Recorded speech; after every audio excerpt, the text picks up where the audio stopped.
तो इस वीडियो में आप लोग एक 4x4 रूबिक्स क्यूब को सॉल्व करना सीखेंगे, जिसको रूबिक्स रिवेंज भी बोला जाता है। और अगर आप लोग 3x3 रूबिक्स क्यूब सॉल्व करना नहीं जानते हैं तो मैं रेकमेंड करूँगा कि आप पहले वो सीख लें, जिसके लिंक्स वीडियो के डिस्क्रिप्शन में दिए होंगे। और अगर आप 3x3 सॉल्व करना जानते हैं तो हम लोग आगे बढ़ सकते हैं। और आप वीडियो एंड तक देखिएगा, क्योंकि वीडियो के एंड तक आप देखेंगे तो आपको पता चलेगा कि इस क्यूब में 2 पैरिटीज़ आती हैं। जो एक पैरिटीज़ मतलब जो ऐसा पोजीशन या कंडीशन जो 3x3 में पॉसिबल नहीं है। तो उन 2 पैरिटीज़ के लिए 2 पैरिटी एल्गोरिदम है, तो वो आपको जानना होगा उन पैरिटीज़ को सॉल्व करने के लिए। So let's begin.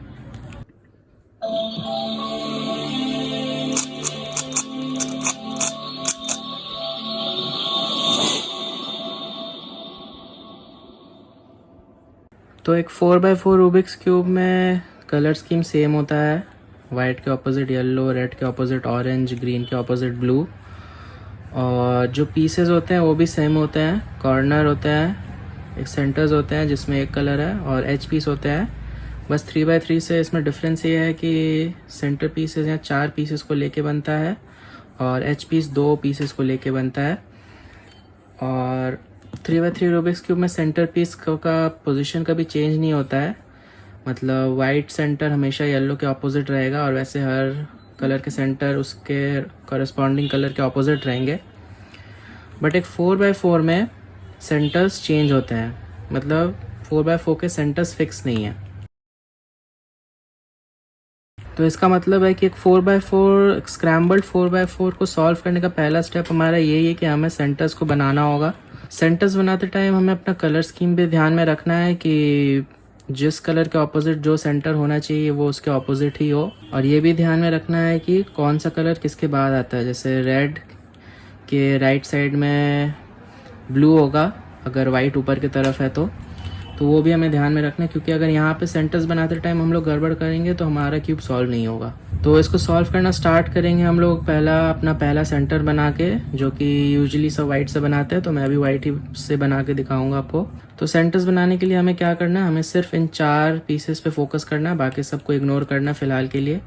Her face में ये जो 4 पीसेस हैं सेंटर में, उन पे ध्यान नज़र रखना। और वाइट सेंटर बनाने के लिए हमें कुछ इस तरह का बार चाहिए, जो यहाँ पे मुझे पहले से मिल गया है। अगर सपोज़ ये अगर यहाँ होता नीचे, यहाँ पे सब अलग अलग जगह में है, तो क्या करता मैं, सपोज़ मैं इसको लूँ और इस वाइट सेंटर को इसके साथ जोड़ना चाहूँ, तो मैं इसको इस तरह जोड़ना चाहूँगा, डायगनली नहीं। जैसे कि अगर मैं इसको इस तरह जोड़ने की कोशिश करूँ तो ये डायगनली होगा, तो मुझे ये नहीं चाहिए, मुझे साइड बाय साइड चाहिए किसी भी साइड में। तो ये करने के लिए इस पीस को हम लोग को ऊपर लाना है। तो ये जब ऊपर घुमाऊंगा तो यहाँ आएगा। तो इस पीस को अगर मैं इस तरफ रखूँ और फिर इसको ऊपर लाऊं तो ये दोनों साइड बाय साइड आ जाएंगे। तो ये दोनों पीस साइड बाय साइड आ जाएंगे। अब यहाँ पे तीसरा पीस है, तो इसको मैं ऊपर लाऊंगा, इसको बिना बिगाड़े इस तरह। तो यहाँ पे 3 हमारा बन जाएगा। और चौथा जो नीचे आ गया अभी, उसको इन सबके साथ जोड़ने के लिए क्या करेंगे, ये एरो जैसा जो शेप बना है इसको किसी साइड में रखेंगे। सपोज़ मैं इसको अगर अपने राइट टॉप साइड में फेस कराऊँ इस तरह, और ये पीस भी अपने फेस में राइट टॉप साइड में होना चाहिए इस तरह। ये राइट टॉप साइड में फेस कर रहा है ये एरो, और ये पीस भी अपना फेस में राइट टॉप साइड में है। ये करने के बाद इस पीस को, क्योंकि अभी एकदम नीचे है, तो 2 बार घुमा के ऊपर लाऊंगा, ये इसके साथ जुड़ जाएगा। और हम लोग ने इसको घुमा के बिगाड़ा था, तो इसको भी वापस घुमाना होगा, बट घुमाने के पहले इसको मैं अपनी जगह से हटा दूंगा और फिर इसको घुमाऊंगा। तो इस तरह हमारा वाइट सेंटर बनेगा। तो वाइट सेंटर बनाने के बाद इसके ठीक ऑपोजिट, मतलब यहाँ पे हमें अपना येलो सेंटर बनाना है, और मुझे यहाँ 2 ऑलरेडी जुड़े हुए मिल रहे हैं। तो इसको यहाँ ऊपर लाने के लिए इस तरह ऊपर लाऊंगा। अब हमें अपना वाइट भी ठीक करना है, तो इसको अब अपनी जगह से हिलाऊंगा ताकि मैं इस लेयर को वापस नीचे ला सकूं। हमारा वाइट ठीक हो जाएगा, यहाँ पे 2 येलो सेंटर्स मिल जाएंगे।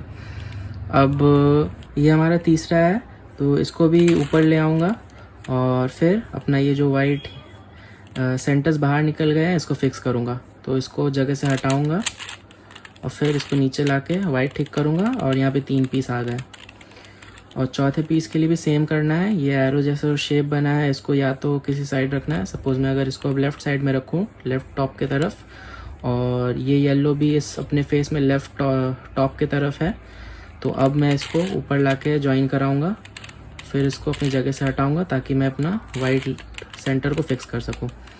वाइट भी सही रहेगा और यहाँ पे येलो सेंटर भी बन जाएगा। तो वाइट और येलो सेंटर्स बनाने के बाद उन दोनों को हम लोग लेफ्ट और राइट साइड में रखेंगे, ताकि अब सिर्फ बीच में इन लेयर्स को घुमा के हम लोग अपना बाकी सेंटर्स बना सके, ताकि ये दोनों डिस्टर्ब ना हो।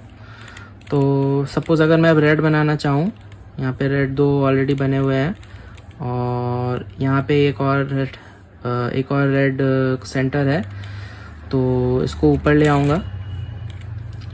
बट अगर मैं अभी इस तरह ऊपर लाऊं तो यहाँ जो ऑलरेडी था वो अपने जगह से हट गया। तो क्या करेंगे, इसको इस लेयर में ऊपर लाना है, तो इस रेड बार को भी इसी लेयर में रखेंगे और फिर इसको ऊपर लाएंगे, फिर इसको अपनी जगह से हटाएंगे और फिर इसको नीचे ले आएंगे। तो हमें अपना ये एरो शेप जैसा मिल गया है और ये रहा हमारा चौथा। तो अभी ये सपोज़ ये अभी लेफ़्ट नीचे की तरफ है, हम लोग ने पहले जैसे किया था वैसे ही कर सकते हैं। इस एरो को लेफ़्ट या राइट साइड, सपोज़ यहाँ पे अगर मैं लेफ़्ट में फेस कराऊँ, लेफ़्ट टॉप साइड में, और इस रेड सेंटर को भी अपने फेस में यहाँ लेफ़्ट टॉप साइड में होना चाहिए, इस तरह। तो अब अगर मैं इसको 2 बार घुमाऊँगा तो ये ज्वाइन हो जाएगा। फिर इसको जगह से हटाऊँगा और रेड सेंटर को फिक्स करूँगा। तो अभी वाइट लेफ़्ट साइड में है और यहाँ रेड बनाया है हमें, तो यहाँ पे कौन सा होना चाहिए, यहाँ पे ब्लू सेंटर बनेगा। यहाँ पे आपको अपना कलर स्कीम ध्यान में रखना है। यहाँ पे आप ग्रीन सेंटर नहीं बना सकते, यहाँ पे आपको ब्लू बनाना होगा। तो यहाँ पे ऑलरेडी 2 बार है और यहाँ पे एक तीसरा पीस दिख रहा है मुझे, तो इसको मैं ऊपर ला सकता हूँ। अभी इसको 2 बार घुमा के ऊपर लाऊंगा, फिर जगह से हटाऊंगा। तो मुझे यहाँ पे अपना ब्लू सेंटर दिख रहा है, तो ये अभी इस लेयर में है, तो इस बार को भी मैं इस लेयर में लाऊंगा। फिर इसको 2 बार घुमाऊंगा, ऊपर लाऊंगा और फिर जगह से हटा के अपना रेड भी फिक्स करूँगा। और यहाँ पे आपको ब्लू एरो मिल गया। ये रहा हमारा चौथा। तो अगर मैं क्यूब को इस तरह घुमाऊँ ताकि इजी हो जाए, इसको राइट साइड में है, राइट टॉप में, तो इस ब्लू सेंटर को भी अपना फेस में राइट टॉप में ही रखूँगा और फिर इसको मैच कराऊँगा। अभी इसको ऊपर करके बिगाड़ा था हम लोग ने रेड को, तो इसको लेफ़्ट साइड घुमाऊँगा ताकि जब मैं इसको नीचे लाऊँ तो ये प्रिजर्व हो जाए। तो यहाँ पे अपना ब्लू सेंटर भी बन गया। तो इसी तरह यहाँ पे अब ऑरेंज और यहाँ पे ग्रीन बनाएंगे। तो सारे सेंटर्स बनाने के बाद हमारा नेक्स्ट स्टेप होगा इन एज पीस दो साइड बाय साइड होते हैं उनको सॉल्व करना। तो ये हम लोग सॉल्व कैसे करेंगे, फॉर सिंप्लिसिटी जो वाइट है उसको हम लोग नीचे की तरफ रखेंगे और येलो को ऊपर की तरफ, और इसी तरह हम लोग सारे एज पेयरिंग करेंगे। पहले हम लोग ढूंढ लेंगे कि ऑलरेडी कोई एज पेयर्ड है कि नहीं। यहाँ पे 2 ऑलरेडी पेयर्ड है, तो इसको हम लोग क्या करेंगे, इसको हम लोग ऊपर की तरफ शिफ्ट कर देंगे। कैसे, इस तरह, ठीक है, क्योंकि हम लोग अपना एज पेयरिंग इन दोनों लेयर के थ्रू करेंगे, तो हम लोग इसमें कोई डिस्टर्बेंस नहीं क्रिएट करेंगे और इसमें भी नहीं। तो अब हम लोग ढूंढेंगे अपना एजेस।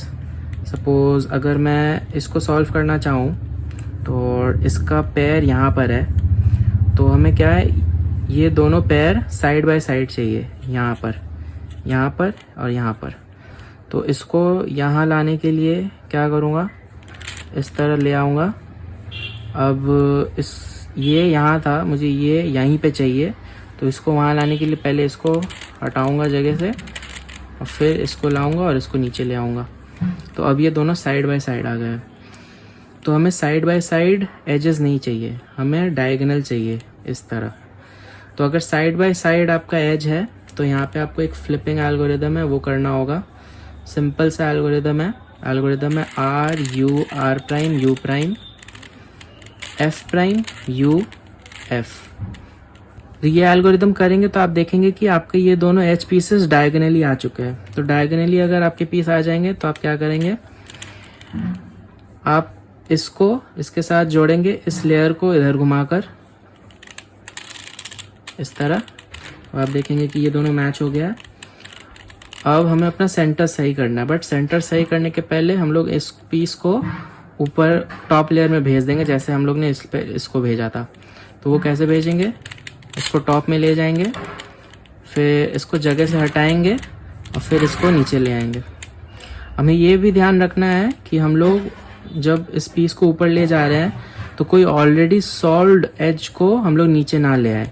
सपोज जब हम लोग ने ये पेयर कर लिया था और ये भी हमारे सामने होता, तो अगर हम लोग यहाँ अगर ऊपर लाकर इसको जगह से हटाकर नीचे करते तो ये हमारा जो सॉल्व्ड एज था वो नीचे आ जाता। तो हमें ये नहीं चाहिए। हम लोग इस एक ऐसे पीस से रिप्लेस करेंगे जो सॉल्व नहीं है, जैसे कि ये, और इसको नीचे लाने के बाद हम लोग अपना सेंटर सही करेंगे, क्योंकि हम लोग ने इस लेयर को इस तरफ घुमा के एच पेयर किया था ये वाला।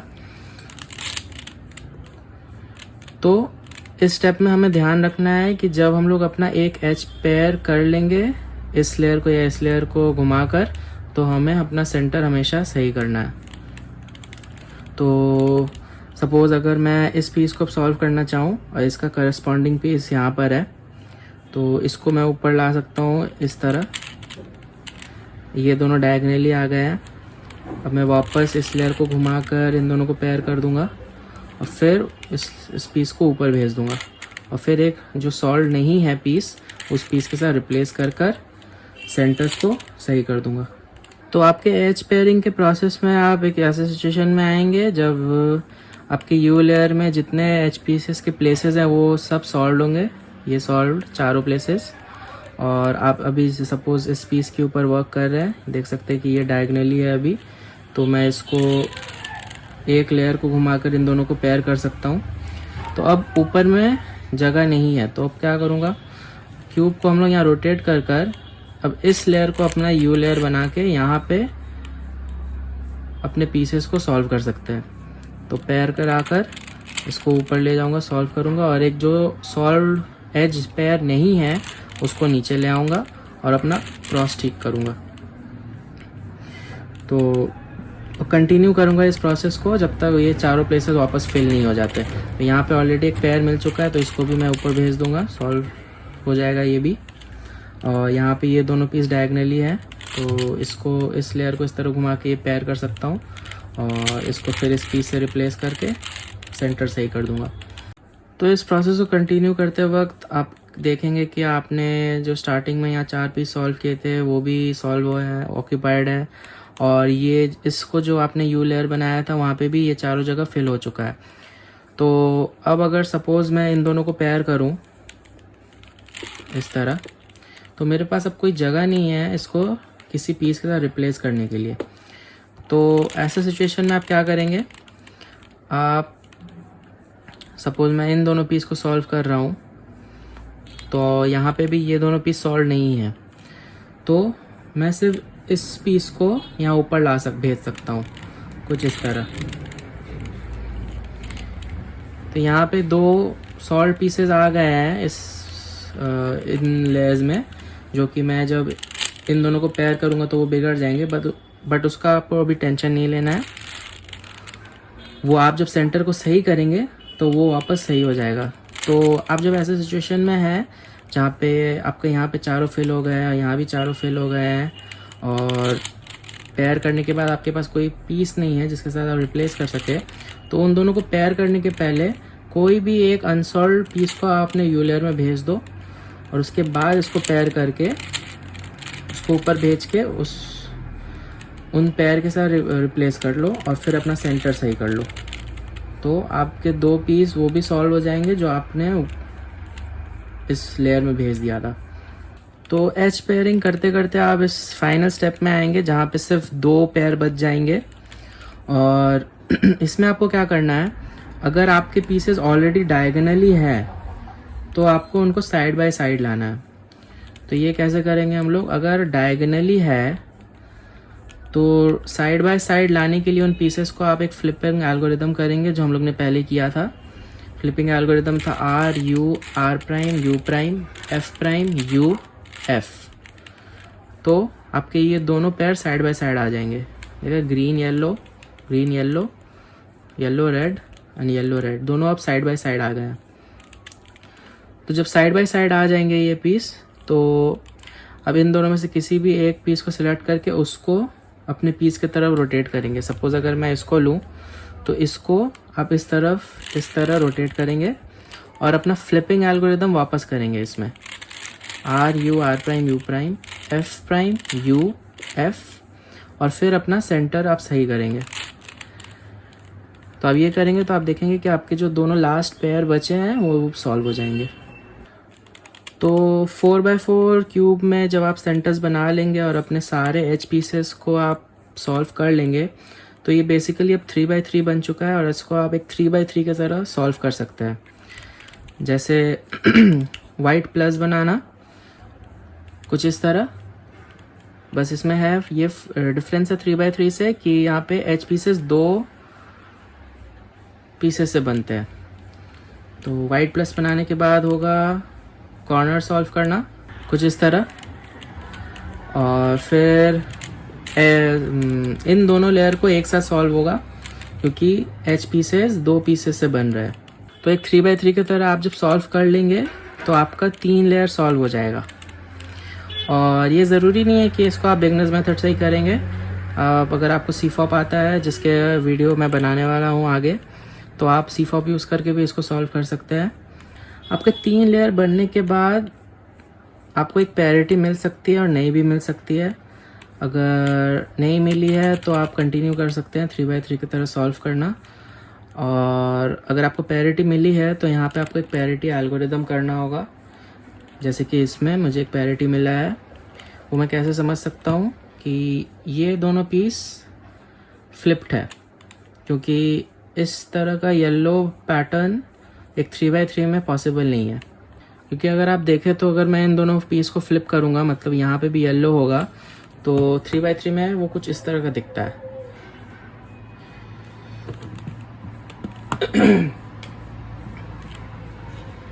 तो इन दोनों को फ्लिप करने के लिए यहाँ पे एक एल्गोरिदम है, वो आपको करना होगा। वो एल्गोरिदम कुछ इस तरह है, स्मॉल आर प्राइम, मतलब अंदर वाले लेयर को एंटी क्लॉकवाइज घुमाना, U2 L F2 small L prime F2 small R 2 बार U2 स्मॉल R 1 बार U2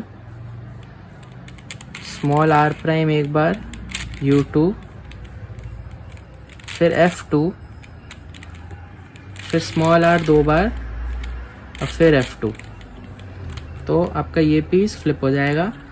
तो आपको ये 3x3 का पैटर्न मिल जाएगा जो कि ये है।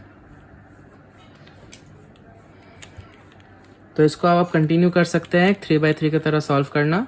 आप जैसे इसको एक 3x3 की तरह सॉल्व करेंगे तो आप नोटिस करेंगे कि आपको एक और पैरिटी यहाँ मिल सकती है जो कि ये है। ऐसा सिनेरियो 3x3 में पॉसिबल नहीं है जहाँ पे सिर्फ 2 एजेस को फ्लिप करना हो। और यहाँ साइड बाय साइड ये दोनों सॉल्व है। तो इसको सॉल्व करने के लिए भी एक एल्गोरिदम है जो आपको यहाँ परफॉर्म करना होगा। तो यहाँ पे अगर आप इसको देखें तो ये दोनों ऑरेंज यहाँ आना है और इन दोनों रेड को यहाँ जाना है। तो ये कुछ ऑपोजिट स्विचिंग जैसा है, जो कि 3x3 में कुछ ऐसा है, बट यहाँ पे इन दोनों को भी स्विच करना पड़ता है, मतलब 4 HP स्विच होता है। तो इसमें क्या होता है, इसमें ये दोनों पीस यहाँ जाएगा, ये दोनों पीस यहाँ आएगा।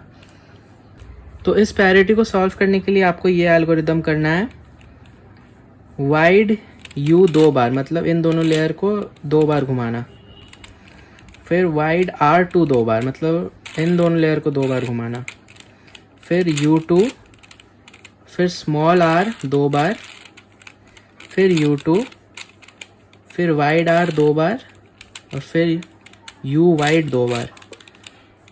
तो आपका क्यूब सॉल्व हो जाएगा। आपको हो सकता है ऐसा भी पैरिटी मिला हो कि आपके जो एज हैं वो ऐसे ऑपोजिटली स्विच ना होकर साइड स्विच होंगे। ये सॉल्व है, ये सॉल्व है, इन दोनों को यहाँ जाना है, इन दोनों को यहाँ जाना है। तो इसमें भी आपको वही सेम एल्गोरिदम आप परफॉर्म करेंगे कहीं से भी, तो आपका क्यूब एक सॉल्वेबल पोजीशन में चला जाएगा। सपोज़ अगर मैं यहीं से करूं वही एल्गोरिदम, तो आपका ये क्यूब अब सॉल्वेबल पोजीशन में है। एजेस को एंटी क्लॉकवाइज घुमाना है।